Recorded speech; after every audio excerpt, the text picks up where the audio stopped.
This is episode 43 of the Giants of the Faith podcast, where we look at Christians from the past 2,000 years who have had an impact for the kingdom. I'm Robert Daniels, and I'm the host of this show, and I want to thank you for listening. But before we get into the content of the show, I just want to apologize for the slow publishing schedule that we've had recently. There's been a lot going on in my personal life. It's interrupted my research and writing time. But things are looking up now, so I hope to return to a more regular cadence soon.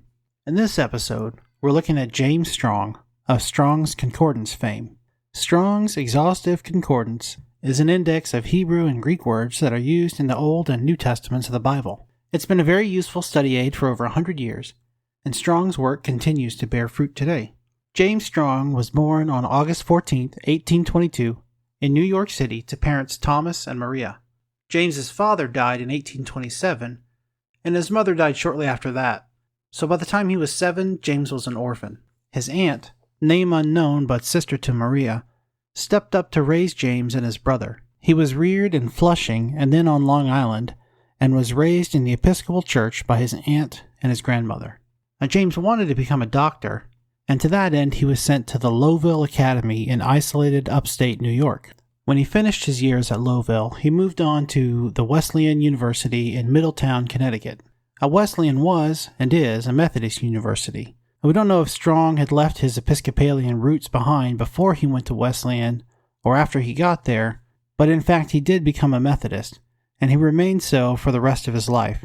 At some point, he gave up on the idea of medicine as a career, and he took an interest in biblical studies, and importantly, for our story, biblical languages.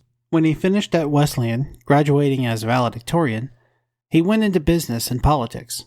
Now, some of the high points of this part of his life include starting a railroad company and building the Flushing Railroad, which is still part of New York's transit system today. He also served as mayor of his hometown on Long Island, and as a teacher of biblical literature, and even as university president at Troy University. Through it all, he maintained his faith and his interest in the Bible. In 1853, he published an article in the Christian Advocate magazine, encouraging that Methodists open a seminary in New York to be used to train and equip men for the ministry. Now, many Methodists rejected this idea, and Strong was publicly ridiculed. God chose and trained ministers, they said. Systematic teaching and training would only take God out of the equation and turn preachers into automatons. But this article would eventually bear fruit, and it served as a preview for the final stage of Strong's career. While teaching, Strong met a man named John McClintock.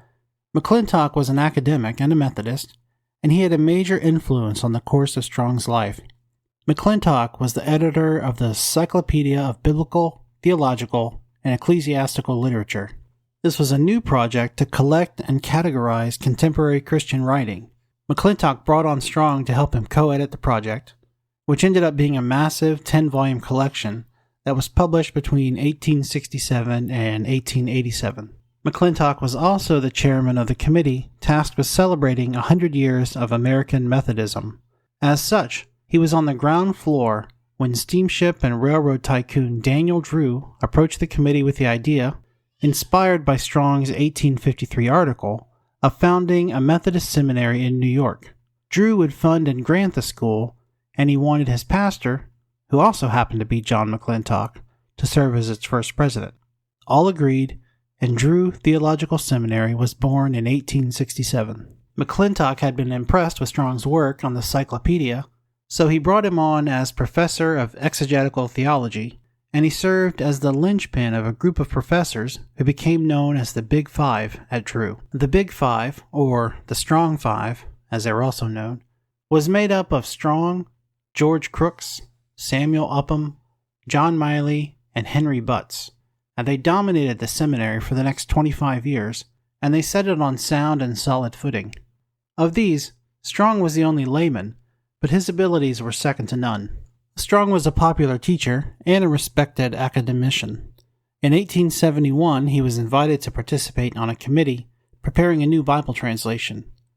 Now, Strong didn't live to see its completion, but he was a central figure in the preparation of the American Revised Version Bible, which was published in 1901. Now, that was important work, but Strong's biggest legacy is his exhaustive concordance of the Bible, commonly called Strong's Concordance. He saw a need to provide a tool for Bible study that would benefit preachers, educators, and laymen alike. So he meticulously prepared an index of all of the words in the Bible. Strong's Concordance was first published in 1890, and in it he listed each original language root word and where it can be found. Now, this allows the reader to quickly cross-reference verses for deeper study. And he also numbered each word. Strong's numbering system provided a quick and precise way to identify what words were being discussed in scholarly works and in study. In the Concordance, there are over 5,000 Greek root words and more than 8,000 Hebrew ones. He also included a brief Greek to English and Hebrew to English dictionaries in his concordance, but he was careful to advise that these were not a proper substitute for a thorough, mainstream dictionary. Now today we have easy access to Strong's work. Go to the application store on any smartphone and search for Strong's Concordance, and you're sure to find plenty of results. And his concordance continues to be published in book form for those of us that prefer a more tangible experience. It's a great and useful tool for study even today. Now, Strong continued his work until he died at 71 years old on August 7th, 1894. Strong revolutionized Bible study, and it allowed for more people to have deeper and more thorough dives into Scripture, and he surely impacted the lives of the generations with his work, and that makes him a giant of the faith. Thanks very much for listening. Drop me a line at podcast@giantsofthefaith.com with any comments or corrections. Until next time, God bless.